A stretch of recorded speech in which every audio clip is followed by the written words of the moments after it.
আমরা এই ডিসেম্বরের যে চিত্রটা আসলে দেখেছি, আমার জন্মের পর আমি কোনো ডিসেম্বরের চিত্রটা আসলে এরকম দেখিনি। আমি যতটা নির্লিপ্ত, যতটা আসলে রংহীন মনে হয়েছে, ডিসেম্বর বিজয়ের মাস আমাদের কাছে একটা উৎসবের মতো হয়ে গিয়েছিল একটা সময়। হাসিব, নিশ্চয়ই মাহবুব কামালের প্রশ্ন উত্তরটি আপনি দেবেন যে কনফ্লিক্ট আসলে কোথায়? দেখুন, আসলে অনেক সময় যে ব্যাপারটা দেখা যায় যে ৭১ এবং ২৪কে মুখোমুখি দাঁড় করানোর একটা অপচেষ্টা, এবং আমি বলবো যে একটা ষড়যন্ত্র চালানো হয় যে ২৪ এবং ৭১কে মুখোমুখি দাঁড় করানোর। দেখুন, ৭১ এবং ২৪ মানুষের যে আমি ষড়যন্ত্র না, আমি বলছি যে অনেক সময় আমি বলছি যে তার ব্যাপারটা আমি খুবই পজিটিভলি নিচ্ছি, কিন্তু অনেক সময় একটা ৭১ এবং ২৪কে মুখোমুখি দাঁড় করানোর একটা অপচেষ্টা চালানো হয়। ৭১ এবং ২৪-এর মধ্যে কোনো পার্থক্য নেই। ছাত্র জনতার মানে জনগণের আশা আকাঙ্ক্ষার যেই একটা প্রতিফলন দরকার, আমরা মনে করছি যে মুক্তিযুদ্ধের পরে যে সংবিধানের মধ্যে জনতার যে প্রতিফলন, আশা এবং আকাঙ্ক্ষার প্রতিফলন, সেটা কিন্তু আমরা দেখতে পাই না। ৭২-এর সংবিধানের পরে কি হয়েছে? এই সংবিধানটা একটি মুজিববাদী সংবিধান হয়েছে, এবং এই সংবিধানই কিন্তু বাকশালের দিকে নিয়ে গেছে এবং এই দেশকে বারবার কিন্তু স্বৈরাচারের কবলে ফেলে দিয়েছে, এবং একটি ফ্যাসিস্ট বারবারই কিন্তু কয়েকবারই কিন্তু ফ্যাসিস্ট সরকারের কিন্তু জন্ম নিয়েছে এই সংবিধানের আদলে। যার কারণে কিন্তু আমরা যেটা মনে করছি সেটা হচ্ছে যে ৭১-এও মানুষের যেই জন আকাঙ্ক্ষাটা ছিল, জন আকাঙ্ক্ষা বিরোধী কিন্তু একটি সংবিধান হয়েছে। যার কারণে আমরা মনে করছি ৭১-এ যে আমাদের অপূর্ণতা ছিল, আমরা ২৪-এ সেটার পূর্ণতা করব।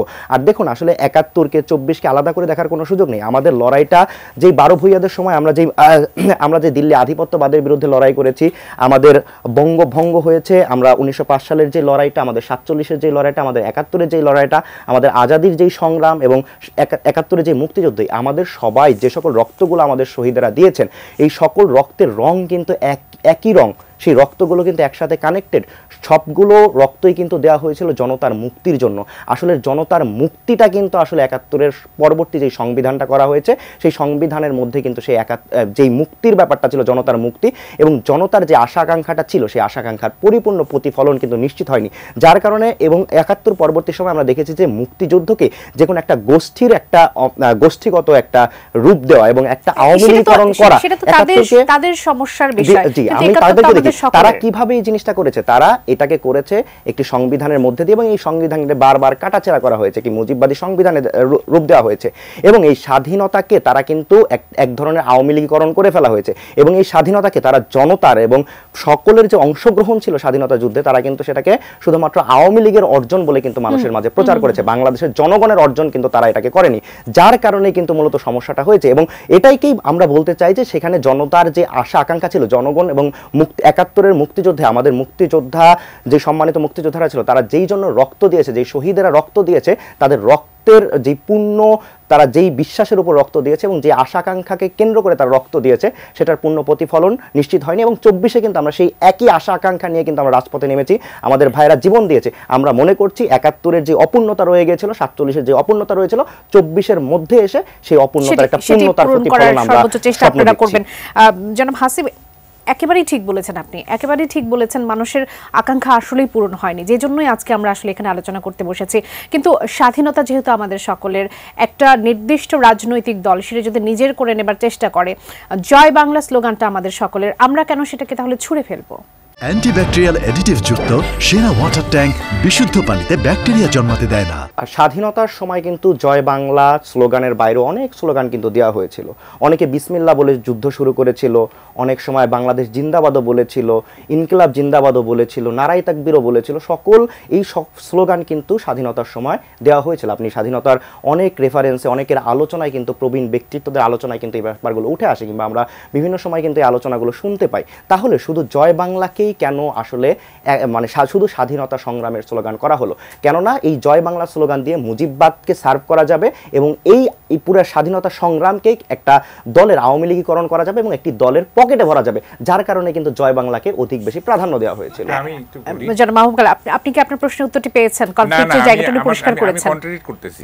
আচ্ছা, এখানে হাসিব, তুমি একটা খুব বড় একটা মিসিং লিংক আছে, সেটা হলো 72 যে constitution, it is one of the post Democratic constitutions of the world. এটাকে ম্যানিপুলেট করা হয়েছে, তোমরা জিনিসটা মানে বুঝতেছো না।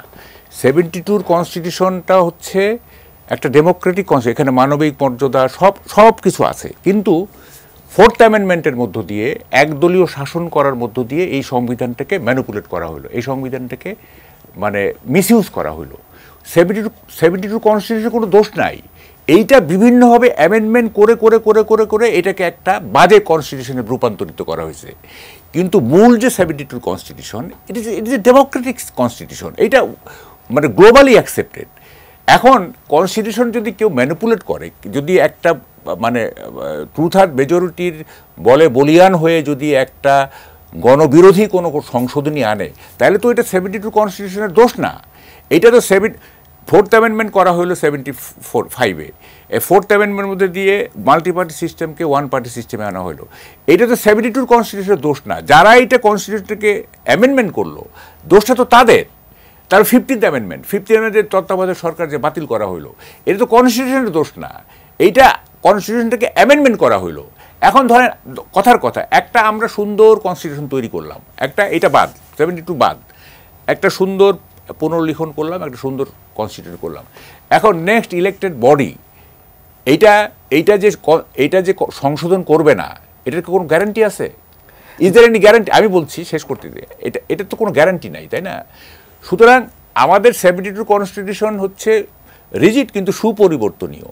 এটা যে কোনো সময় পরিবর্তন, 2/3 মেজরিটি হলে পরিবর্তন করা যায়। তো পরিবর্তন করছে মানে 75 পর্যন্ত সেই আওয়ামী লীগ সরকার, তারপরে এরপরে জিয়াউর রহমান কিছু পরিবর্তন করছে, সংশোধন করছে, এরশাদ সংশোধন করছে মানে ইসলামকে রাষ্ট্রধর্ম করে, তারপরে পরে হাসিনা রেজিমের সময় 15th অ্যামেন্ডমেন্ট করে এটাকে তত্ত্বাবধায়ক সরকার বাতিল করে দিছে। তো এইটা তো ওই কনস্টিটিউশনের দোষ না, কনস্টিটিউশনটা তো ঠিক আছে,